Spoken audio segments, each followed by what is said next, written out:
I just returned from Donetsk to Lugansk, the republics of Donbass annexed by Russia. It is where the fiercest fighting of this war is taking place. With all the Western media accusations of civilian abuses by Russian military and the International Criminal Court now issuing an arrest warrant for Vladimir Putin for war crimes, including stealing children to bring to Russia, I wanted to see for myself what was really going on. And what's the best way to find out what's really happening? Go talk to the people living there, the people who have been living there, experiencing this war over the last 9 years. I have been to Donbass many times since 2016, and I've seen the Ukrainian army bomb civilians, apartment complexes, schools, orphanages, malls, the airport. But maybe things have changed.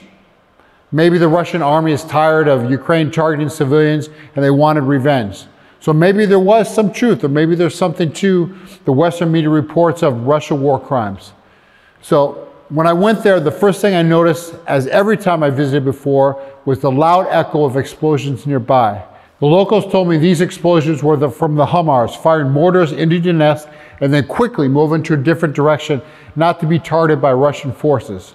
I was told this cat and mouse game of Ukraine army shelling and then relocating to fire into Donetsk again was a daily ritual that only stopped when darkness came. I stopped residents walking the streets and asked about their experiences living in Donbass during this conflict. Most of the people were elderly. The younger residents had mostly fled to Russia after the Russian army came and liberated areas of Donbass.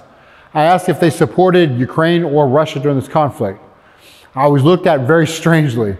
We are Russian, this is our home. Why would we support Ukraine killing our own children?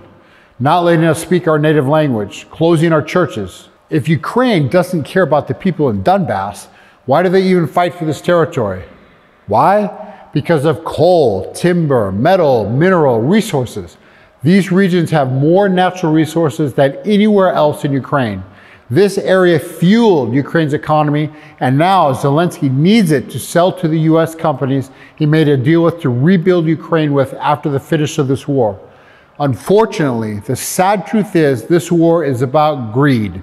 American corporations and Zelensky and his government cronies willingly sacrifice Russian and Ukrainian lives to enrich themselves. As I talked with residents of Lugansk and asking about the situation since the start of this conflict, a Russian soldier standing with us suddenly bent down, picked up a handful of dirt and kissed it. He said, "Do you know why we're here? Do you know why we're fighting and dying? This is our soil. This is our home. Our souls are in this land. This land means everything to us." Now, the Western media paints a picture of Russia invading and occupying Ukraine.